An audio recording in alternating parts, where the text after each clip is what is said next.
Hey, this is Mita here, and today I want to talk to you about the 6 basic fears and how they relate to public speaking. Now, public speaking is such a terrifying experience for most people. I believe it's actually because it actively, publicly exposes you. Your full self, your strengths and your weaknesses. And the weaknesses, the vulnerabilities, we kind of don't want to share those, do we? But here's the thing. I don't know if this is a quote I heard somewhere, or maybe it's my own quote, I don't know, but do write this down, will you? Only the bravest have the courage to embrace their deepest fears. I'll say it again. Only the bravest have the courage to embrace their deepest fears. So fear and courage, it's a bit like you think of a fearful event, something you fear, and the moment you imagine yourself overcoming this fear, it's like switching from fearful to Hercules. The power of courage. Feel the courage in your body. Basically, they are the same thing, courage and fear. Just chemically, they are the same thing. They're very similar in our bodies. And I believe this is due to our stress response being like the fight or flight. One of courage, fight, and the other of fear. In a nutshell, let's say, not to detail, but, anxiety before a public speaking event or even a one-on-one meeting is any potential future win or fail opportunities. So, fear is a future-related emotion. We tend to get kind of sad about our past. We are not afraid of our past, yeah? We tend to get angry about the now. But the future, fear is in the future. So here are the 6 basic fears, very common to humanity. And in this video, I'm going to explain a little bit how they interact with public speaking things, okay? First, let's count them out. So we have fear of poverty, fear of criticism, we have fear of ill health, we have fear of loss of love or connection, a big one. We have fear of old age, and lastly, we have the fear of death. Yeah, these are the 6. You can look this up online, so I'm not making this up. So let's look at them one by one now in the context of your next speaking engagement, yeah? Okay? Fear of poverty, the first one. Maybe, your next presentation has something to do with your financial anxiety. So you're giving a presentation to promote your business, and if you fail, will you de-promote your business? Actually, wrong thinking. It's not about winning or failing. It's about creating that connection, being authentic, letting people hear your true voice. And also it's about showing up. Remember, 80% of success is already showing up.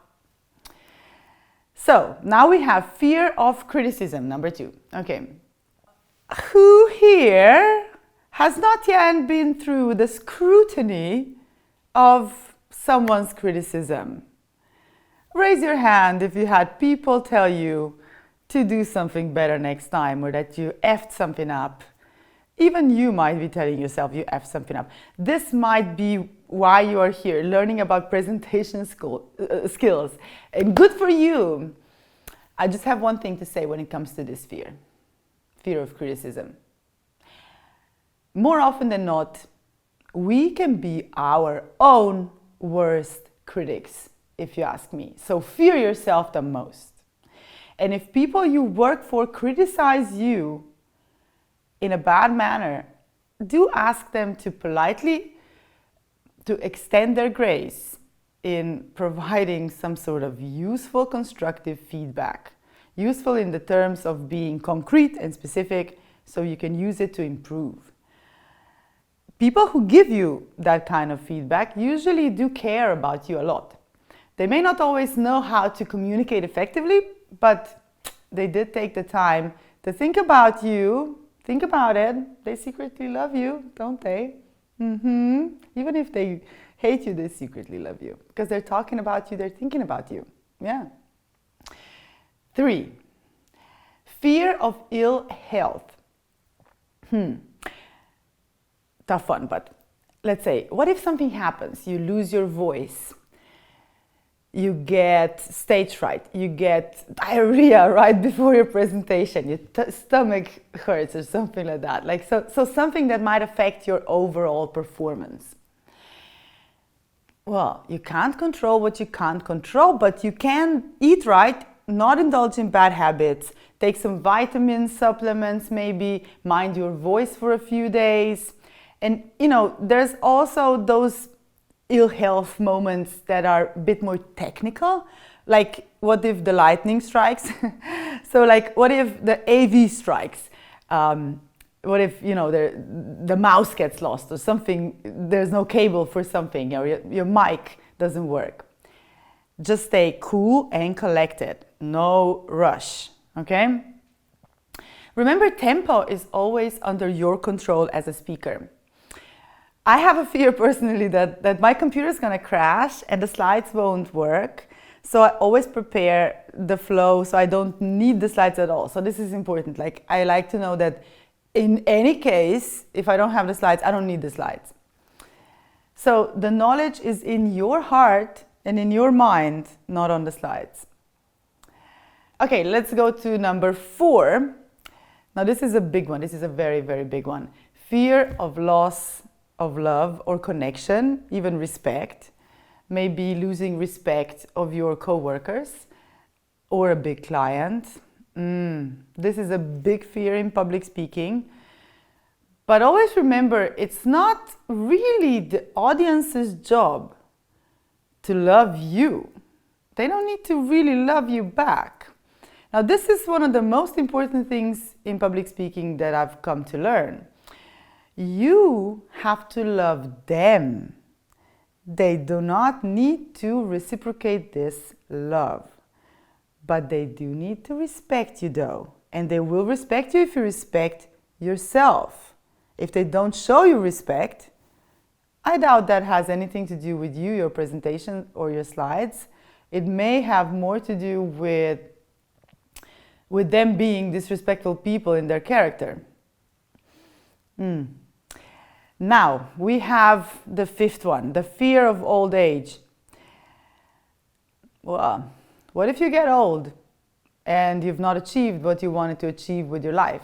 Sometimes, you want to just skip a couple miles ahead with your next presentation. What if these fails, like this next fail that you're going to have, just keep you from... You know what? Here's the thing. There is no one big failure. Even if this very next presentation you have planned out for your future, you think it's a big one. Or maybe it's a video you want to release and you think, oh yeah, now it's going to happen. Life is like this one big pond of micro wins and micro fails. No matter what age you are, remember, age is just a number, quite possibly a very large number of micro wins that you totally forgot about, didn't you? You don't remember those wins that you already have accumulated. But it's important that you do. Okay, now we have the last of the 6 basic fears. The fear of death. I would reframe this one in the context of presenting, of course, as potentially you fear you are one bad pitch away from the death of your career. Oh my God, it's horrible, I know. Like, things could go so bad, it is game over for you in this industry. And I'm gonna go with Jerry Maguire here on this one and his manifesto, if you've seen the film. Remember that film? Sometimes a huge fail is really a gigantic win for you. But you just have to wait a little bit for the win to present itself.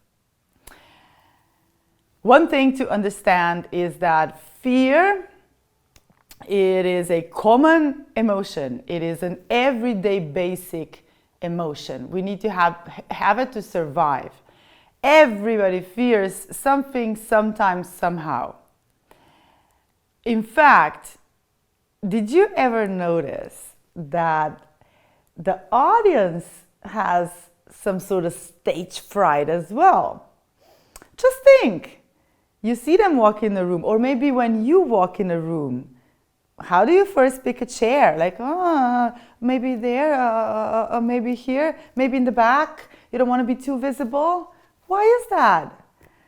Well, it's because of stage fright. It's the same thing. We all experience it.